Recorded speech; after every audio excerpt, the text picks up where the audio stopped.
চ্যানেলে কিন্তু একদম এক্সক্লুসিভ যে মডেল সেটা কিন্তু তোমরা দেখতে পাচ্ছ। 24 ফুটের কিন্তু দুটো ড্রাগন থাকছে, যেহেতু একটা বুদ্ধ স্টাইলেই প্রতিমাটা হবে।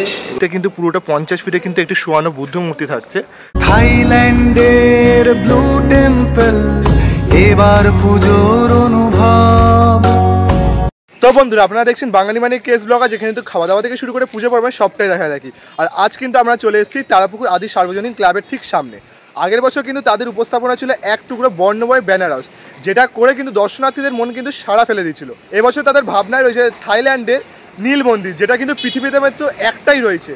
কেমনভাবে প্রস্তুতি চলছে প্যান্ডেল, সেটাই তোমাদের আজকে ভিডিওতে দেখাবো। তো লেটস গো।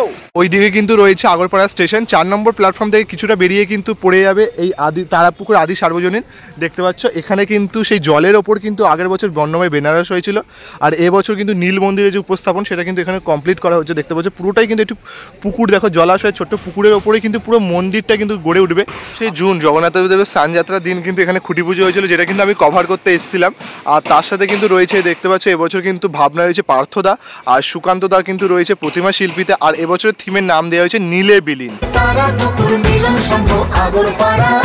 দেখতে পাচ্ছ এখানে কিন্তু মোটামুটি যেহেতু জলাশয়ের ওপরই পুরো প্যান্ডেলটা তৈরি হচ্ছে, দেখতে পাচ্ছ সেগুলোতে, সেই জন্য কিন্তু এখানে মোটামুটি অনেক বড় বড় বাস দিয়ে কিন্তু পুরোটা যে সেতুর মতো কিন্তু এখানে একটা করা রয়েছে, সেতুটা কিন্তু উঠে যাবে।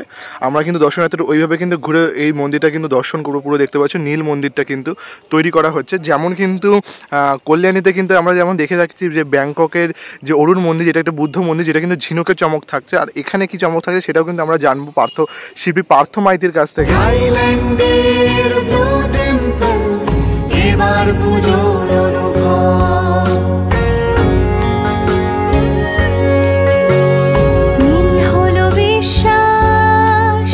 আর একটা আপডেট, বড় আপডেট দিয়ে রাখি, যেটা হচ্ছে কিন্তু এই মণ্ডপটা কিন্তু পুরো প্রায় 50 ফিটের হাইটের কিন্তু মণ্ডপটা কিন্তু তৈরি করা হবে। এখন প্যান্ডেলটা কিন্তু দেখতে পাচ্ছ অত দূর, আরও কিন্তু প্যান্ডেলটা কিন্তু আরও এগিয়ে আসবে। আর তাছাড়া কিন্তু প্যান্ডেলের ভেতর কিন্তু থাকছে 50 ফুটের একটি বুদ্ধ মূর্তি, আর তার সাথে কিন্তু 24 ফুটের কিন্তু দুটো ড্রাগন থাকছে। যেহেতু কিন্তু আমরা এইসব মানে ব্যাংকক বলো, থাইল্যান্ড বলো, এইসব মন্দিরে কিন্তু আমরা দেখে থাকবে যে ছবিটাতে এখানে কিন্তু দুটো ড্রাগন ছিল।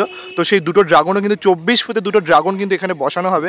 আর দর্শনার্থীরা কিন্তু যেমনভাবে বলছিলাম, এখান দিয়ে প্রবেশ করে ওই দিক দিয়ে ঘুরে, ওই লেফট টার্নে কিন্তু ওই দিক দিয়ে ঘুরে ওখানে দুটো আরও স্থাপত্য থাকবে কিছু, দেন তারপর কিন্তু ওই দিক দিয়ে মণ্ডপের ভেতর কিন্তু বুদ্ধমূর্তি থাকবে। সেইটা দেখে কিন্তু দর্শন করার পর এখানে কিন্তু এন্ট্রান্স হবে। এন্ট্রান্স করে কিন্তু এখানে কিন্তু মাতৃপ্রতিমার যে কাজ সেটাও কিন্তু চলছে। একটি বিশেষ চমকের কিন্তু মাতৃপ্রতিমা তোমরা দর্শন করে কিন্তু ওই দিক দিয়ে এক্সিট করবে দর্শনার্থীরা। বাঙালির পুজো মানে দরদাম কেনাকাটা, মনের নতুন প্রেমে রাত জেগে ঠাকুর দেখা। অঞ্জলি অষ্টমীতে দশমীর সিঁদুর খেলা, ধুনুচি নাচের মেজাজ বিজয়ার। তোমাদের কিন্তু আমি আমার চ্যানেলে কিন্তু একদম এক্সক্লুসিভ যে মডেল সেটা কিন্তু তোমরা দেখতে পাচ্ছ। দেখো এইটাই কিন্তু ভাবনায় কিন্তু প্রতিস্থাপিত করা হবে, দেখতে পাচ্ছ। এখান দিয়ে কিন্তু দর্শনার্থীরা কিন্তু প্রবেশ করে, পুরোটা কিন্তু জলাশয় থাকছে। এই যে এই দিকের যে মন্দিরটা, যেটা তোমাদের দেখাচ্ছিল মাতৃপ্রতিমা তৈরি হয়েছে, প্রথমে একবার দেখিয়ে দিই ভাবনাটা কি। এখানে কিন্তু দর্শনার্থীরা প্রবেশ করে কিন্তু এদিকে টার্ন নিয়ে এই দিকটা কিন্তু পুরোটা 50 ফিটে কিন্তু একটি শোয়ানো বুদ্ধ মূর্তি থাকছে। তারপর কিন্তু ওই দিকে কিন্তু প্রবেশ করে কিন্তু ভেতরেও কিন্তু আরও অনেক কিন্তু স্ট্রাকচার থাকবে। এই মন্দিরটা কিন্তু দুদিকে দুটো কিন্তু ড্রাগন থাকছে 24 ফুটে, দেখতে পাচ্ছ। আর পুরোটা কিন্তু আরও ভেতরেও কিন্তু আরও অনেক কিছু স্ট্রাকচার থাকবে, যেমনটা কিন্তু দেখতে পাচ্ছ মডেলের। তো ওখানে কিন্তু ভেতরে প্রবেশ করে মণ্ডপের ভেতরে, তারপর ওখান দিয়ে বেরিয়ে এখানে দেখতে পাচ্ছ আরেকটা গেট রয়েছে। এই গেটের মধ্যে দিয়ে কিন্তু দর্শনার্থীরা প্রবেশ করে ওখানে কিন্তু মাতৃপ্রতিমা দেখে ঠিক ওটার পেছন দিয়ে কিন্তু বেরিয়ে যাবে। আর এখানেও কিন্তু আরও কিছু বুদ্ধ মূর্তি থাকবে। এখানেও এটা মানে দাঁড় করানো বুদ্ধ মূর্তি থাকছে, এখানে একটা শোয়ানো বুদ্ধ মূর্তি থাকছে, ড্রাগন থাকছে।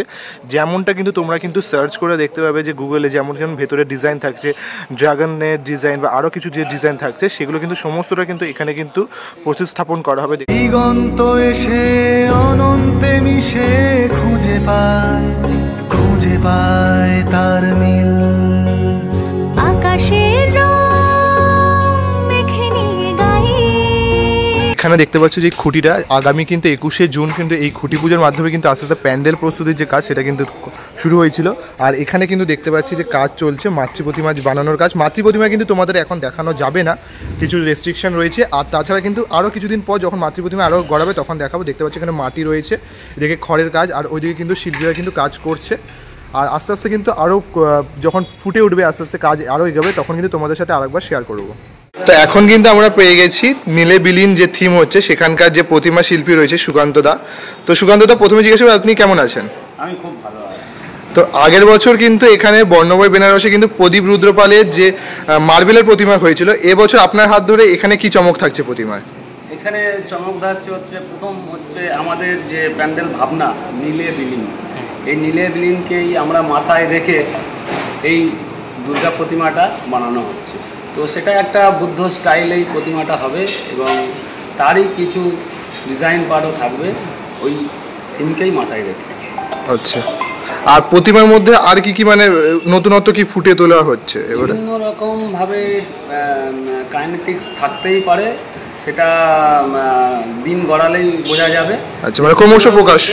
হ্যাঁ, ক্রমশ প্রকাশ্যই, যে দিন গড়ালেই বুঝতে পারবে যে প্রতিমাটা কীরকমভাবে তার আবির্ভাব হবে, মানে মূর্তিটাকে কীভাবে সাজানো হবে। ঠিক আছে।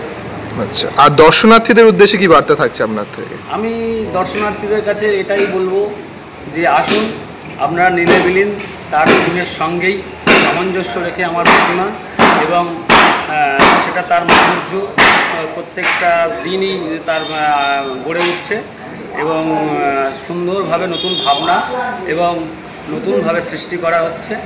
তো সবাইকে আমি আসার জন্য অনুরোধ রাখবো। অনেক ধন্যবাদ দাদা। মাতৃপ্রতিমার কাজটা কতদিনের মধ্যে শেষ করা হবে বলে অনুমান? এটা এক্স্যাক্ট বলা যায় না যে মাতৃপ্রতিমার কাজ কতদিন, তবে ধরে নেওয়া যাক যে সেপ্টেম্বরের মাঝামাঝি সময় পর্যন্ত আমার প্রতিমা শেষের পর্যায়ে চলে আসবে। অসংখ্য ধন্যবাদ। আর নমস্কার। পুজোর জন্য আগাম শুভেচ্ছা বার্তা আমাদের সকলের পক্ষ থেকে তোমাকে এবং তোমাদের সকল ক্লাব কর্তৃপক্ষকেও। তোমাকেও, তোমাদেরকেও, চ্যানেলগুলোকেও আমার অজস্র ধন্যবাদ। আপনারাও আসবেন এবং প্রত্যেকটা পুজো এত সুন্দরভাবে পরিক্রমা করার জন্য আমি তোমাদেরকেই ধন্যবাদ জানাই। তো আমি কিন্তু এখন চলে এসেছি প্যান্ডেলের পুরো সাইড লুকে, দেখতে পাচ্ছ, যেখান দিয়ে কিন্তু প্যান্ডেলের দর্শনার্থীরা কিন্তু এদিক থেকে কিন্তু এই মণ্ডপে কিন্তু এন্ট্রান্স করবে, কেননা এইদিকে কিন্তু মাতৃ প্রতিমা থাকছে। আর এখানটা দেখো, পুরো পুকুরের ওপর যে মণ্ডপটা দেখো তৈরি করছে, দেখতে পাচ্ছ, পুরো পুকুরের জলাশয়ের ওপর কিন্তু মণ্ডপটা কিন্তু তৈরি করা হচ্ছে। নীল মন্দির, মানে পৃথিবীতে কিন্তু একমাত্র একটি মাত্র নীল মন্দির রয়েছে, সেটা কিন্তু এখানে পুরো কিন্তু তৈরি করা হচ্ছে। দেখো এখানে কত সুন্দর করে, যে কতটা মজবুত করে কিন্তু বানানো হচ্ছে সেটা কিন্তু বুঝতেই পারছো, কেননা অনেক দর্শনার্থীদের কিন্তু ভিড় হবে আগের বছরের মতো আশা করছে ক্লাব কমিটিরা। তো দেখতে পাচ্ছ বিশাল কিন্তু শক্তপোক্তভাবে দেখতে হবে। দেখো যে প্যান্ডেলটা, মণ্ডপটা, সেটা কিন্তু এখানে তৈরি করা হচ্ছে। বেসমেন্টটা মেনলি এখানে কিন্তু জলের ওপরেই কিন্তু রয়েছে। দেখো, আর দর্শনার্থীরা কিন্তু জলের ওপর দিয়ে কিন্তু প্রতিমা দর্শন করবে। তোমাদের তো আমি মোটামুটি সমস্ত আপডেট দিয়ে দিলাম, আর আমার চ্যানেলে কিন্তু এক্সক্লুসিভ যে মডেল রয়েছে এখানকার, সেই মডেলটাও কিন্তু তোমাদের এক্সক্লুসিভলি দেখিয়ে দিলাম। তো আসছে একটা নতুন ভিডিও নিয়ে, ততক্ষণ তোমরা সুস্থ থেকো, ভালো থেকো, আর তার সাথে কিন্তু আমার চ্যানেলের সাথে যুক্ত থাকো, সাবস্ক্রাইব করে, কারণ কিন্তু ধামাকাদার কিন্তু কিছু আরও ভিডিও আসছে, কেননা পুজো আসছে আর প্যান্ডেল প্রস্তুতিরও ভিডিও আসছে। সুস্থ থেকো, ভালো থেকো।